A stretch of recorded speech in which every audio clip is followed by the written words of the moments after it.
بسم الله الرحمن الرحيم. الحمد لله والصلاة والسلام على رسول الله صلى الله عليه وسلم وعلى آله وصحبه ومن والاه. السلام عليكم ورحمة الله وبركاته. Ndugu zangu wasikilizaji watazamaji, tunarudi tena katika kipindi chetu Uislamu ni dini ya kweli.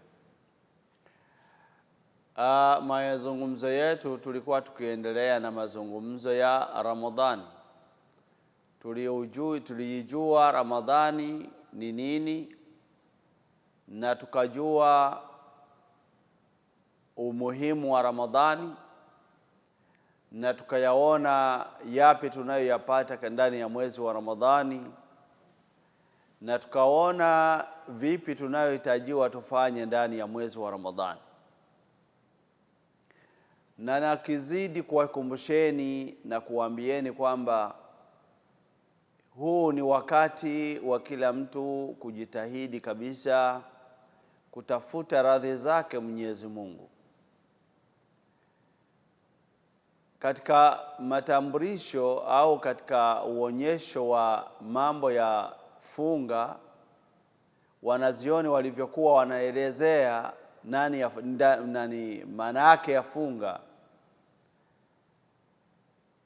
Walisema waliongeza katika neno la kwamba imsaku anil mufattirat ni kujizuia katika mambo ambayo yanampelekea mwanadamu kuwa amevunja saumu yake, amevunja au ameanza funga yake. Lakini kuna jambo kubwa sana ambalo linatakiwa kila mmoja alielewe, ni kwamba mtu anajiziwia kula, anajiziwia kunywa, anajiziwia kutana na mke wake kwa sababu ya kumwabudu Mwenyezi Mungu. Yani imsaku ta'abudan lillahi azza wa jalla, ni mtu kujizuia mambo yote hayo tuliyosema mwanzo kwa ajili ya kumwabudu Mola wake. Bimaana mtu akijizuia jambo lolote kutokana na mambo hayo tuliyotamka mwanzo, pasipokuwa na nia ya kumwabudu Mwenyezi Mungu, basi hiyo si ibada na hiyo haitwi funga kwa ajili ya Mwenyezi Mungu. La, hiyo sio iliyoamrishwa funga ya kufunga mwezi wa Ramadhani shar'an, bal ilikuwa funga yake ni kawaida tu. Funga yake ilikuwa ni ya kawaida, sio funga ya kumwabudu Mwenyezi Mungu. Itakapokuwa ni funga ya Mwenyezi Mungu, basi itakuwa ni funga ya ibada, kumwabudu Mwenyezi Mungu katika kutekeleza maamrisho yake, kwamba amekuamrisha au amekuagiza, amemwandika kwamba lazima ufunge. Sasa inakuwa hiyo ndiyo funga ya sheria ya Uislamu. Ama kama sio kumwabudu Mwenyezi Mungu, au ile taarifa ya kwanza kwamba ni imsaku anil mufattirat min al-akli wa shurb, hapo itakuwa ina upungufu fulani. Yani huo utambuo huo utakuwa una upungufu fulani, na upungufu wenyewe utakuwa ni mzito. Kwa sababu gani? Kwa sababu kama mtu amefunga kama kawaida yake, yani amejizuia kula kwa sababu amejizuia kula kwa sababu labda na matatizo tumboni, si ya kwamba amejizuia kula kwa sababu anamwabudu Mwenyezi Mungu. La, amejizuia kula kwa sababu ana matatizo fulani katika tumbo yake, au amejizuia kula kwa sababu hataki tu, moyo wake hautaki kula.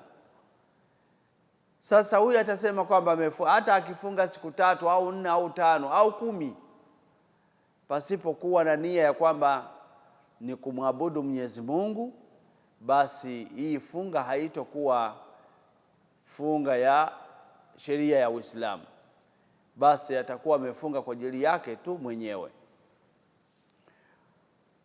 Kwa hiyo Uislamu ni dini ambayo yatakiwa mwanadamu ukimwabudu Mwenyezi Mungu umwabudu kwa ujuzi, umwabudu kwa ujuzi kielimu. Yani unafanya jambo ambalo unalielewa vizuri kwamba hili jambo limeamrishwa na Mwenyezi Mungu au limefundishwa na mtume wake. Kwa hiyo kwa kulitekeleza mimi ni kumwabudu yeye Mola wangu. Basi tumeiona hiyo funga, tukaona mambo gani tunayoyapata katika funga yetu. Ni kwamba tutapata kumcha Mwenyezi Mungu, yani unazidi kumcha Mwenyezi Mungu, yani unazidi uaminifu. Uaminifu ndio unasababisha mwanadamu amuogope Mwenyezi Mungu, ukweli wa kumuogopa, yani atekeleze yale mambo Mwenyezi Mungu amemuamrisha kufanya, ayatekeleza kwa mapenzi, sio kwa karaha. Sio kwamba naona kwamba amekarahika au amekarifishwa kufanya jambo ambalo alikuwa yeye halipendi. La, kwa sababu anayajua mazuri anayopata akitekeleza jambo hilo, basi anapelekewa yeye kufanya hili jambo kwa mapenzi, kwa kupenda, kwa furaha, yani hata na nguvu anaweka. Nataka niwaambieni, fungaji mzuri ambaye amefunga mwezi wa Ramadhani imanan, kama anasema Mwenyezi Mungu, anasema mtume wa Mwenyezi Mungu Muhammad sallallahu alaihi wasallam anasema, man sama ramadana imanan wa ihtisaban ghufira lahu ma taqaddama min dhanbi. Nani huyu anayesema hama atakayefunga mwezi wa Ramadhani imanan, katika imani yake ikiwa ndani yake mapenzi yake, wahtisaban, na akiwa nafikiria, yani anayategemea kinachomuonyesha, kinachomfanya yeye aweke bidii afunge mwezi wa Ramadhani, mwekea nguvu ni kuyapata yale anayoyapata ndani ya mwezi wa Ramadhani. Ihtisaban, yani maripo yale anayoyategemea kwa Mola wake. Akifunga vizuri anategemea kwamba Mwenyezi Mungu atayampa mazuri. Sasa kwa kuyafikiria hayo na kuyatekeleza hayo, basi hufanya jambo hilo ambalo litampa uzuri huo, kulifanya na nguvu na mapenzi, na kulifanyia yani pupa ya kulitekeleza. Kwa hiyo nakukuta mtu kama huyu hawezi akachoka, wala hapendi kwamba jambo hilo likatazwe au liishe. La, anapenda liendelee, kwa sababu anataka aendelee kwa kupata yale mazuri. Hebu nikupe mfano ndugu yangu. Mfano huyu ni mfano mdogo sana, isije ikawa huyu mfano mtu anaweza kaulinganisha na thawabu yake moja na Mwenyezi Mungu. La, thawabu moja ya Mwenyezi Mungu inayazidi yote. Ukitaka kupata, kama unataka kujua mambo mazuri, basi penda thawabu moja ya Mola wako. Mola wako akikwambia kwamba ukipata thawabu moja katika jambo fulani, ndugu yangu, hata mambo mengine yaache, mambo ya dunia yaache, nenda mbali na mambo ya dunia, basi ifuate hii thawabu moja tu kwa Mwenyezi Mungu. Subhanallah. Sasa nataka nikupe mfano ambao ni mfano mdogo, basi kwa Mwenyezi Mungu yeye ni mambo makubwa sana. Hebu tizama, ukiwa unafanya kazi, kila sekunde ya kazi, katika nchi zingine watu wanafanya kazi masaa, yani wanakuambia kwamba sali moja ni $10. Sasa hebu tizama, wakikwambia kwamba sali moja ni $10, lakini ukifanya kazi yako kila sekunde tunakuzidishia $10, utafanya nini? Utapata uchofu kweli? Utakubali kazi hiyo iendee? Haiwezekani. siwezi nikakubali, wala huwezi kukubali.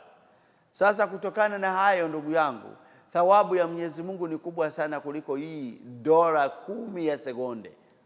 Ni dola 10 ya sekunde moja, lakini Mwenyezi Mungu thawabu yake inazidi maradufu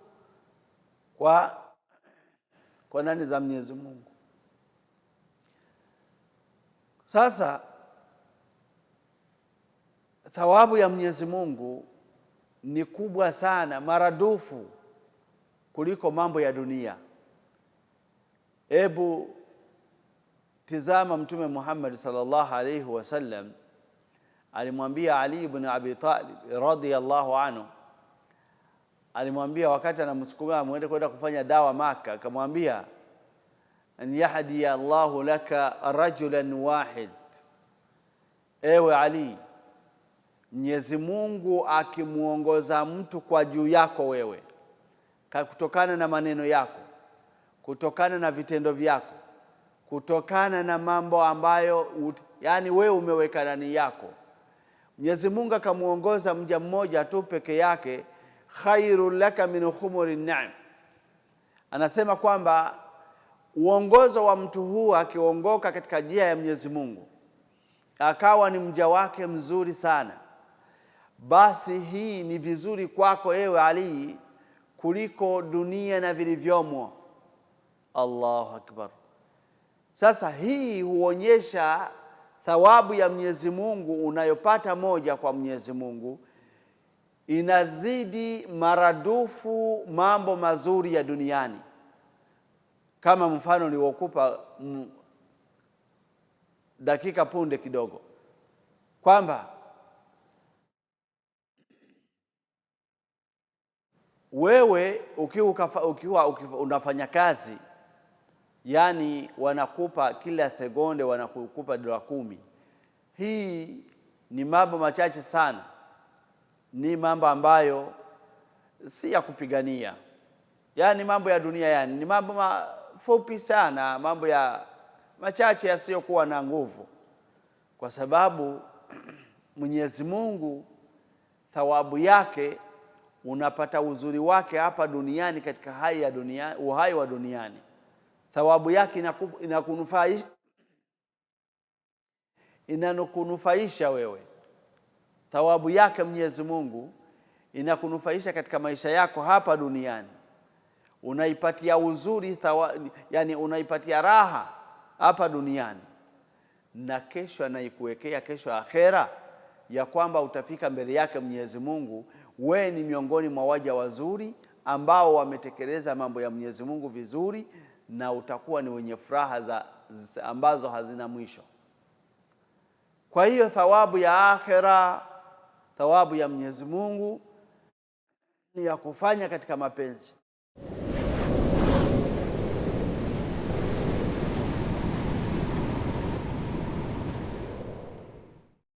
Naam, tunarudi kutokana na kupumzika kidogo, tunarudi, yani tuko tukieleza ya kwamba thawabu zake Mwenyezi Mungu kwa kweli kila mmoja yatakiwa zipiganie. Thawabu moja tu watakiwa wipiganie. Bali wanazioni waona kwamba mtu kukataa au kuikejeli thawabu ya Mwenyezi Mungu moja inamuondoa katika Uislamu. Subhanallah. Anasema Muhammad ibn Abdul Wahhab katika mambo ambayo yanamtoa, mambo 10 yanamtoa mwanadamu kumtoa ndani ya Uislamu, alisema neno hili, akasema man istahza bi shay'in min dinillah au thawabihi, mtu ambaye anakejeli chochote kile ambacho Mwenyezi Mungu amekuweka kwenye dini yake, akasema hii ni sheria, fanyeni hivi, hii ni ibada. Mtume wa Mwenyezi Mungu akakufundisha akakwambia hii ni ibada. Sasa ukamkuta mtu analeta kejeli au anafanya kejeli au anamkejeli muumini ambaye ametekeleza jambo hili. Sikiliza ndugu yangu, yani yeye hakufanya na hataki, lakini ameanza kumkejeli yule aliyetekeleza jambo hili. anakejeli jambo lenyewe au anamkejeli mtu ambaye ametekeleza jambo hile na lile jambo ambalo amelifundisha Mungu, amelipa mfano Mwenyezi Mungu Subhanahu wa Ta'ala katika Qur'ani, au amelizungumzia Mtume Muhammad sallallahu alaihi wasallam akasema thawabu yake, huyu mtu atakuwa ameondoka katika Uislamu. Wa yadhu billah. Sasa thawabu moja ni jambo kubwa sana mbele ya Mwenyezi Mungu. Katika funga yako ndani ya Ramadhani, Mwenyezi Mungu anakupa thawabu za aina gani? Na waambie, tulisema tuliona thawabu za kiasi gani Mwenyezi Mungu anampa mja wake, hadi akasema Mwenyezi Mungu kwamba funga si ya yoyote, wala malaika hawajui thawabu gani, yani mazuri gani atakayokupa Mwenyezi Mungu, basi yajua yeye Mwenyezi Mungu Mola wako peke yake. So yachukulia mwanadamu kuona kwamba funga ni jambo kubwa sana kwake, yani funga ni ibada kubwa sana mbele ya Mwenyezi Mungu. Kwa hiyo ikiwa funga ni ibada, itakuwa ni ibada yake Mwenyezi Mungu, uifanye kwa namna Mwenyezi Mungu alivyokuonyesha. Tayib, kama ni hivyo, funga inayo mambo yanayoiharibu. Kama funga inazo shuruti za kufikisha kwamba hii ibada imekubaliwa kwa Mwenyezi Mungu, vile vile inayo mambo ambayo yanaiharibu, inayo mambo ambayo yanaharibu funga ile. Yani yatakiwa mtu achunge sana asije akapata katika mambo haya, akaingia mambo haya akawa ameiharibu saumu yake.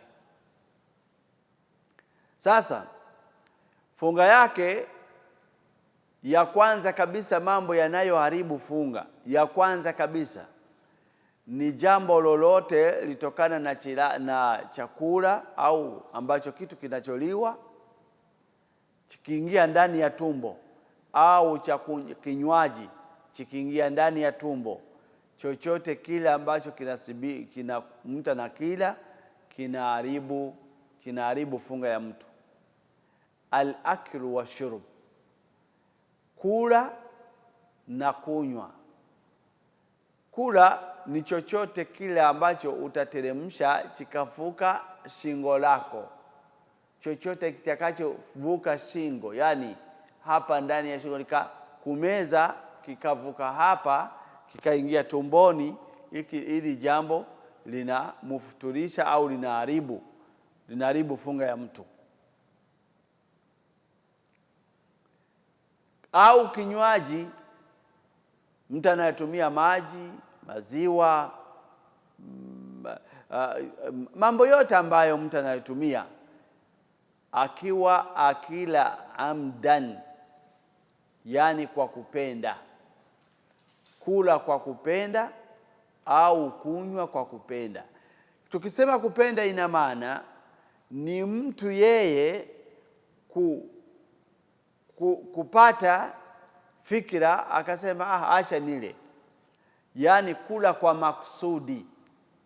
Mtu kula kwa makusudi au kunywa kwa makusudi, amekusudia kunywa, sio kusahau. Kwa nini tuseme kwamba ni makusudi? Ni kwamba akila amesahau au akinywa amesahau,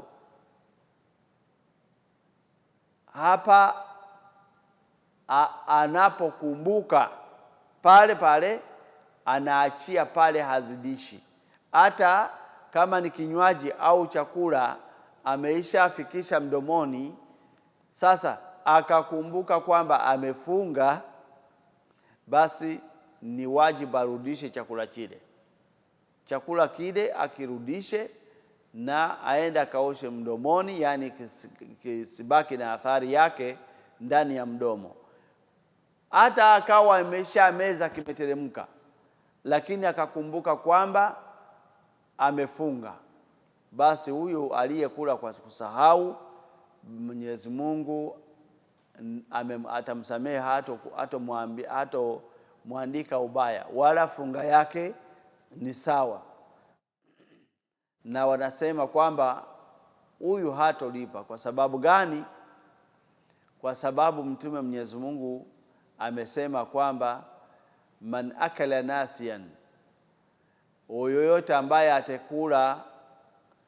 atakayekula kwa kusahau, faliyatimu saumahu, ajaze au atimize funga yake, fa innahu akarahu Allah wa ashrabah, aliyemlisha ni Mwenyezi Mungu na ndiye amemnywesha. Kwa hiyo mtu tunasema kwamba al-akil wa shurub amdan, ambaye anakula kwa makusudi, amekusudia kula, akaamua ale chakula kwa sababu amehisi njaa sana, au amehisi kiu cha hatari, akaamua atumie maji, maziwa au vinginevyo ambavyo ni vyakula ambavyo vinamfuturisha mwanadamu. Kwa hiyo saumu yake inakuwa imemfanya nini? Atakuwa ameiharibu. Cha pili, huyu atatakiwa atafunga na kafara juu yake.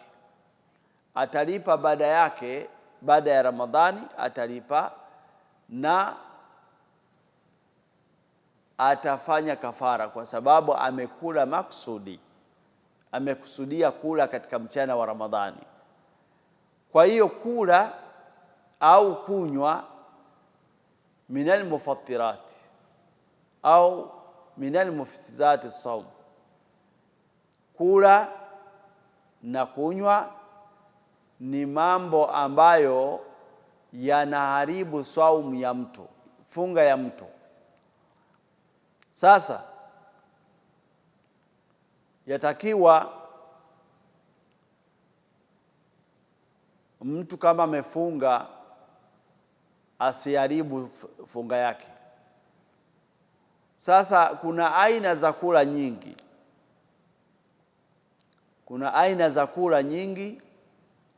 au aina za kunywa nyingi.